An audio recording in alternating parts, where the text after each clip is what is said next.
శ్రీమాత్రే నమ. జయ గురు దత్తాత్రేయ నమ. ఈ వీడియోలో మనం జూలై 7వ తారీఖు నుంచి 13వ తారీఖు మధ్యలో జరగబోయే వార ఫలాలు ఏ విధంగా ఉండబోతున్నాయి అని తెలుసుకోవడంలో మరి ఈ వారం యొక్క గ్రహస్థితి ఏ విధంగా ఉండబోతుంది అని పరిశీలించినప్పుడు యాజిటీజ్గా రాహు మీనరాశిలో సంచరిస్తూ కుజుడు సుమారుగా ఈ వారం 12వ తారీఖు వరకు కూడా మేషరాశి అందే సంచారం చేయడం జరుగుతూ ఉంటుంది. ముఖ్యంగా గురువు వృషభ రాశిలోనే సంచరిస్తూ మరి ప్రస్తుతం రోహిణి నక్షత్రం మీద సంచరించడం వల్ల మరి గురువుకి అది మిత్ర నక్షత్రం అవటం వల్ల ఒక విధమైనటువంటి గజకేసరి యోగం లాంటిది యాక్టివేట్ అవుతుంది. ఇది కొన్ని రాశుల వారికి చాలా అనుకూలమైన ఫలితాలు ఇవ్వడంలో సహాయపడే అవకాశం ఉన్నది. అలాగే మరి రవి మిథునంలో, బుధ శుక్రులు కర్కాటకంలో సంచరించడం జరుగుతూ ఉంది. ఈ వారం నుంచి మనకి సుమారుగా ఆషాఢ మాసం ప్రారంభం అవడం జరుగుతుంది. మరి ఆషాఢ మాసంలో అమ్మవార్లకి, స్త్రీ దేవతలకి చాలా ఇష్టమైనటువంటి నెల.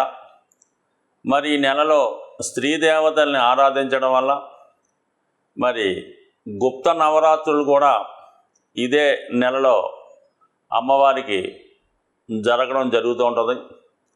ముఖ్యంగా ఈ నెలలో పూరి జగన్నాథ స్వామి వారి రథయాత్ర ప్రారంభమవుతుంది. ఎవరైతే ఈ రాబోయే శ్రావణ మాసంలో కానీ రాబోయే కార్తీక మాసంలో వివాహం కొరకు ఎదురు చూస్తున్నారో, ఇంకా వివాహం జరగకుండా, వివాహం నిశ్చయం అవ్వకుండా సంబంధాలు అటు ఇటుగా ఊగిసలాడుతున్న వాళ్ళకి, అలాగే ముఖ్యంగా వివాహమై 2-3 సంవత్సరాలు అయినా కూడా ఇంకా సంతానం కలగకుండా ఉన్న వాళ్ళకి ఒక అద్భుతమైనటువంటి ప్రత్యక్ష రెమెడీ మరి మీకు ఈ నెలలో మాత్రమే అవకాశం కలుగుతుంది. కాబట్టి మరి ముఖ్యంగా ఈ పూరి జగన్నాథ స్వామి వారి రథయాత్ర మనకి జరుగుతుంటుంది. అవకాశం ఉన్నవాళ్ళు ప్రత్యక్షంగా వెళ్ళి దర్శించుకోవడం వల్ల కానీ, లేదా పరోక్షంగా టీవీలో లైవ్ ప్రోగ్రాం వచ్చినప్పుడు దాన్ని విజువల్గా మనం అక్కడ ఉన్నట్టుగానే భావించి, అక్కడ ఆ జనాలు మనం కలిసినట్టు భావించి, ఆ రథాన్ని మనమే లాగుతున్నట్టు భావించి, ఆ విధంగా మిమ్మల్ని మీరు ఊహించుకొని అక్కడ ఉన్నట్టు ఊహించుకుంటే కంపల్సరీగా మీకు మళ్ళా వచ్చే రథయాత్ర దాకా కూడా వెయిట్ చేయక్కలేదు. ఇంచుమించుగా మీకు చాలా వరకు వివాహ సంబంధించిన విషయాల్లో ఉన్నటువంటి సమస్యలు తొలుగుతాయి. అలాగే సంతానానికి సంబంధించినటువంటి విషయాల్లో కూడా మంచి అనుకూలత ఏర్పడుతూ ఉంటుంది. అయితే కొంతవరకు మరి ఈ వారం నుంచి ఈ గురుమౌఢ్యం, శుక్రమౌఢ్యం కూడా వెళ్ళిపోతున్నాయి. కాబట్టి వివాహాలైతే మన ఉభయ ఆంధ్ర ప్రాంతాల్లో చేసుకోవడం కుదరదు, కానీ కొన్ని శుభకార్యాలు లాంటి, అంటే మరి వివాహానికి సంబంధించిన వరకు అయిన పెళ్లి చూపులు లాంటివి కానీ, మాట ముచ్చట చేసుకోవడం కానీ చేసుకోవచ్చు. అయితే సాధ్యమైనంత వరకు వ్యాపార ప్రారంభాలు, ఇంకా విద్యా ప్రారంభాలు, ఏదైనా విద్యా సంస్థ ప్రారంభాలు లాంటివి చక్కగా చేసుకోవచ్చు. ఇంకా దాని తర్వాత మీకు వచ్చే శ్రావణ మాసంలో వివాహ ముహూర్తాలు, గృహప్రవేశ ముహూర్తాలు, సమస్త ముహూర్తాలు కూడా మీకు ఉండే అవకాశం ఉంటుంది. కాబట్టి ఈ నెలలో కొంతవరకు కూడా ఇల్లు మారడం అలాంటి కార్యక్రమాలు చేసుకునే అవకాశం ఉంటుంది. అవకాశం ఉన్న వాళ్ళు చేసుకోవడం మంచిది. తులారాశి వారికి ఈ వార ప్రారంభం వృత్తి స్థానమైనటువంటి దశమ స్థానంలో 2 శుభగ్రహాల సంచారం, ముఖ్యంగా లగ్న భాగ్యాధిపతులు కలిసినప్పుడు జాతకుడికి వృత్తిలో అదృష్టం ఏర్పడుతుంది. తన యొక్క ప్రతిభకు, తనలో ఉన్నటువంటి సామర్థ్యాన్ని రుజువు చేసుకునే అవకాశం కూడా జాతకుడికి రావడం జరుగుతూ ఉంటుంది. సాధారణంగా తులారాశి వారు సెలబ్రిటీ రంగంలో ఉంటారు. ఎక్కువగా ప్రస్తుతం సినిమా, మీడియా, టీవీ ఈ రంగాల్లో ఎక్కువగా వీళ్ళు ఉంటారు. అలాగే పబ్లిక్ రిలేషన్స్ ఉన్నటువంటి రాజకీయాలు, ఇటువంటి సేవా రంగాల్లో కనబడుతూ ఉంటారు. అటువంటి వారికి రాష్ట్రాధిపతిగా ఉన్నటువంటి శుక్రుడు దశమ స్థానంలో సంచరించడం వల్ల జాతకుడు ఎవరి సహకారం లేకుండా వ్యక్తిగత ప్రతిభ ఆధారంగానే తనను తాను నిరూపించుకునే అవకాశం వస్తుంది. అలాగే అతనికి మంచి గుర్తింపు కూడా రావడం జరుగుతుంటుంది. అలాగే ఏంటంటే ఇవన్నీ కూడా సడన్గా జరుగుతుంటాయి. జాతకుడికి శుక్రుడికి అష్టమాధిపత్యం ఉంటుంది తులారాశి వారికి. అంటే రాష్ట్రాధిపతి అష్టమాధిపతి అవటం వల్ల మరి శుక్రుడు ఏ భావంలో ఉన్నప్పటికీ కూడా ఆ భావ ఫలితాలు సడన్గా రావడం జరుగుతుంటుంది. మనం ఒక విధంగా ప్రయత్నం చేస్తుంటే అనూహ్యంగా ఇంకో దాంట్లో అవకాశం వచ్చి దాంట్లో మంచి నేమ్ రావడం జరుగుతూ ఉంటుంది. సో ఈ విధంగా శుక్రుడు దశమ స్థానంలో ఉంటూ మరి బుధుడు యొక్క స్థితి భాగ్య వ్యయాధిపతిగా బుధుడు కూడా కలడం వల్ల జాతకుడికి వృత్తిరీత్యా ప్రయాణాలు చేయడం కానీ, విదేశ అవకాశాలు కానీ, దూర ప్రాంత అవకాశాలు, ఉద్యోగస్తులకైతే వృత్తిలో మార్పు, అది కళారంగంలో ఉన్న వాళ్ళకైతే వృత్తిరీత్యా దూర ప్రాంతం వెళ్ళి అక్కడ వర్క్లో పాల్గొనడం ఇవన్నీ జరుగుతాయి.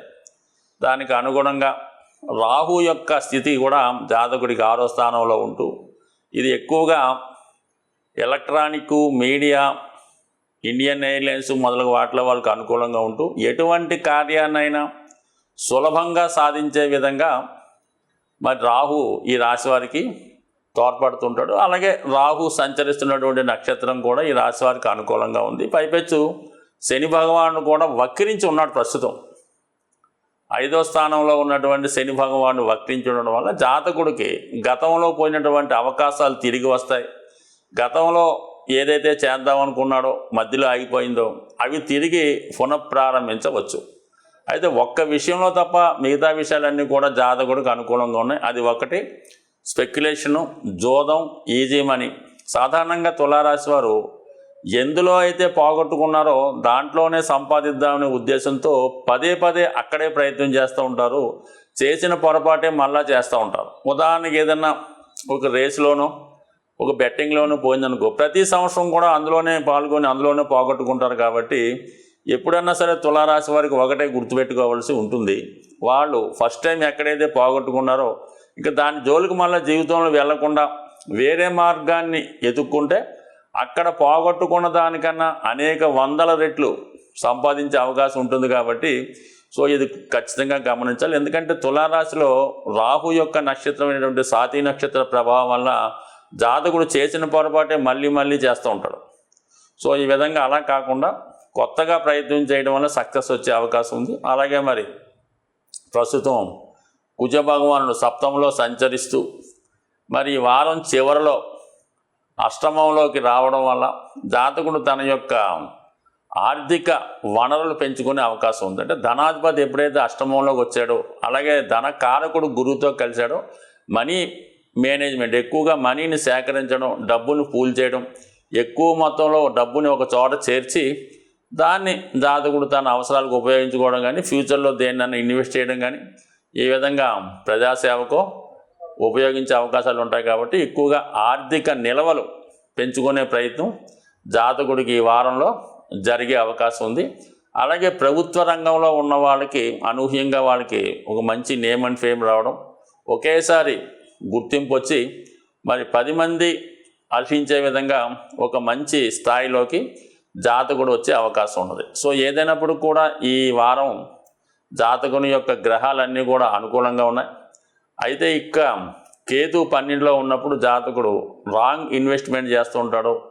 అనవసర వ్యక్తుల్ని మేధావులు అనుకొని వాళ్ళు మాటలు నమ్మి ఈ విధంగా కొంత మోసపోయే అవకాశం ఉంది. మరి ఫర్ ది సేమ్ టైం ఏదో అదృష్టాన్ని ఆకస్మిక లాభం అనుకొని ఏదో కొంతమంది జ్యోతిష్కులను, సాధువులను, ఋషులను ఆ రూపంలో ఉన్నటువంటి మోసగాళ్ళని ఆశ్రయించి ధనాన్ని పోగొట్టుకునే అవకాశం ఉంది.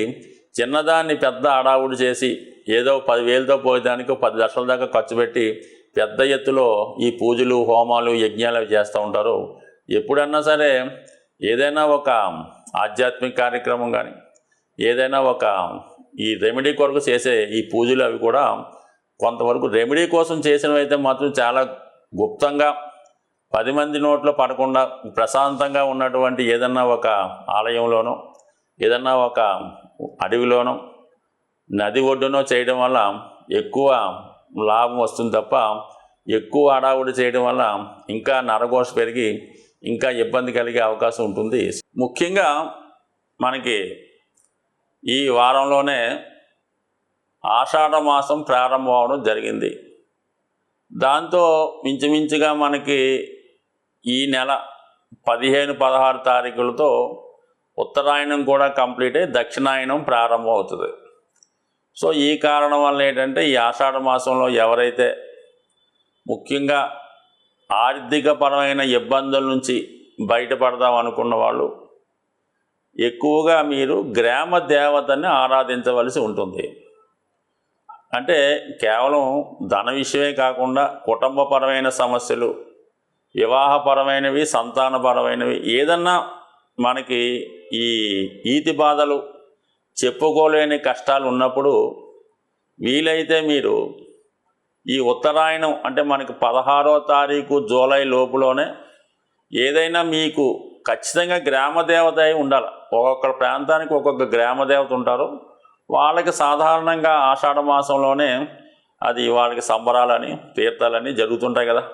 మరి అటువంటి వాళ్ళు ఏదన్నా ఉంటే మరి ఈ నెల 16వ తారీఖు లోపల ఖచ్చితంగా గ్రామదేవతని ఆరాధించి వాళ్ళకి తగు విధంగా నైవేద్యాలు చెల్లించి, కొంతమంది బోనాలు అంటారు, కొంతమంది నైవేద్యాలు అంటారు. అది ఒకటి ఆంధ్ర, ఒక విధంగా తెలంగాణ విధంగా ఉంటుంది. కాబట్టి మీకు తోచిన విధంగా వీలైతే వాళ్ళకి పసుపు కుంకాలతో సత్కరించి ఏదైనా ఒక నైవేద్యాన్ని సమర్పించడం వల్ల ఖచ్చితంగా మీకు ఈ పనిలో విజయం వహించే అవకాశం ఉంది. కుటుంబ సభ్యుల మధ్య సఖ్యత ఏర్పడుతుంది. ఇది ఉత్తరాయణంలో చేసుకుంటే మంచిది. దక్షిణాయనం అన్నది ఏంటంటే ఒక విధంగా విజయాన్ని ఆశించేవాళ్ళు, ఏదన్నా కోర్టు కేసుల్లో సక్సెస్ కావాలనుకున్న వాళ్ళు, కొత్తగా పదవి కావాలనుకున్న వాళ్ళకి దక్షిణాయనంలో మీరు ఈ విధంగా ఈ స్త్రీ దేవతలను ఆరాధించి వాళ్ళకి సంబంధించినటువంటి ఆ గుడిలో ఉన్నటువంటి ఆచారాన్ని బట్టి ఏవైనా మీరు ఏదన్నా మరి ఈ కూష్మాండ బలో ఇలాంటి కూరగాయలతో సంతృప్తిపరచడం ఇవి చేయటం వల్ల మీకు ఈ కోర్టు సమస్యలు ఇలాంటివి ఏమైనా ఉంటే సాల్వ్ అయ్యే అవకాశం ఉంది. మొత్తం మీద ఏంటంటే ఈ నెలలో స్త్రీ దేవతల్ని, అమ్మవారిని ఆరాధించడం వల్ల చాలా వరకు స్త్రీలకి సౌభాగ్య యోగాన్ని, మగవారికి మరి వారికి అన్ని రకాలకు కావాల్సినటువంటి విజయాన్ని వచ్చే అవకాశం ఉంది. స్వస్తి.